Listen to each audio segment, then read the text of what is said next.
Hello, my name is Jane, and I am a student at Oak Bay High School.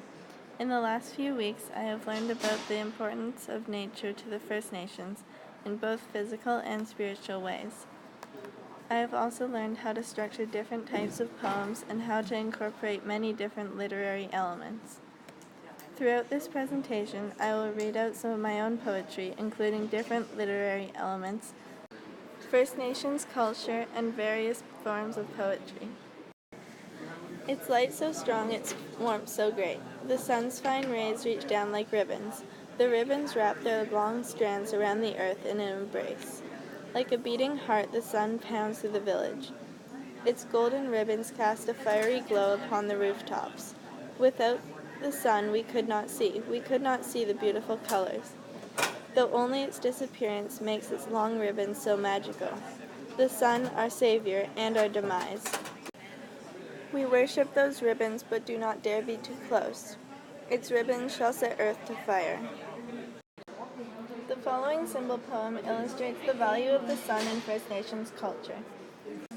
The theme is thankfulness to the sun, and is about how the characteristics of the sun, such as light and warmth, sustain the earth.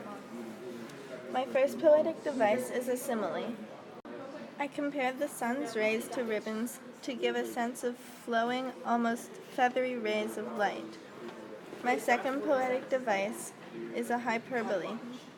I used a hyperbole in this sentence to show how powerful and meaningful the sun is in the First Nations culture. Our lives are not complete. There is something missing. We cannot compete. This is not our way of living. Stay the way we are, our culture, our music. We have come so far from what is realistic. There is too much expectation. What are we allowed, what are we not? There is too much deprivation. In this poem, I used rhyming to make the poem more meaningful and powerful, something that represents the First Nations lives. I found that rhyming gives a poem more power and makes it sound almost song-like. Speak the words of truth. Through night, through day, truth will fly. Truth will awaken. Love will never lie. Follow its path with passion. The feeling is true. In this haiku poem, I use personification to give truth a character in life.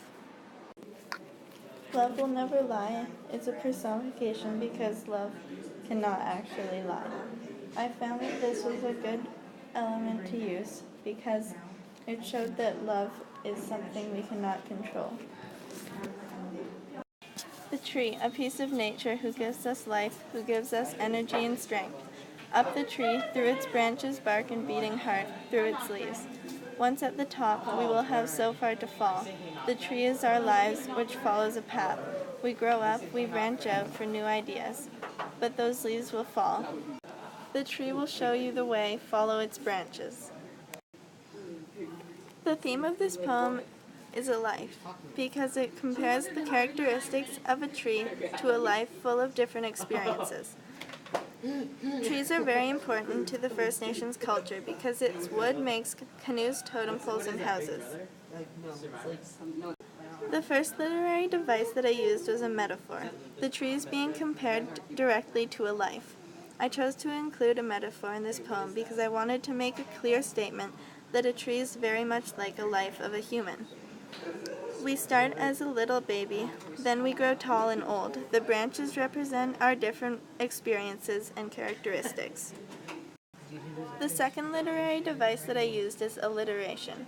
I used alliteration at the beginning of this poem to give it a powerful start.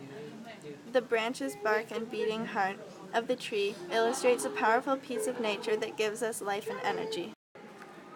Through the stars, through eternity, time does not last. Light will become dark. Through harmony, through equality, there will be sadness, there will be night. Beyond the unity, beyond the time, shoot for the stars and never leave your time behind.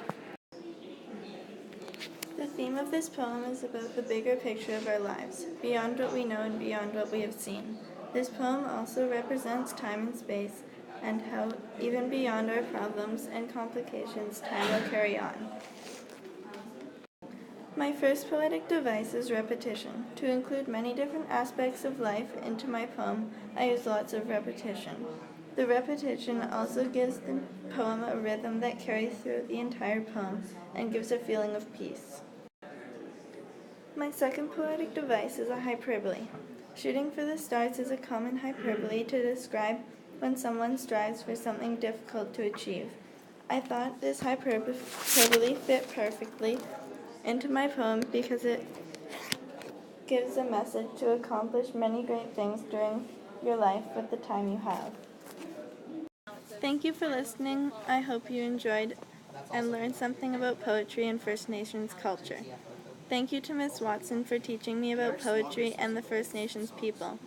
I am glad I had the opportunity to present my poetry and share my ideas.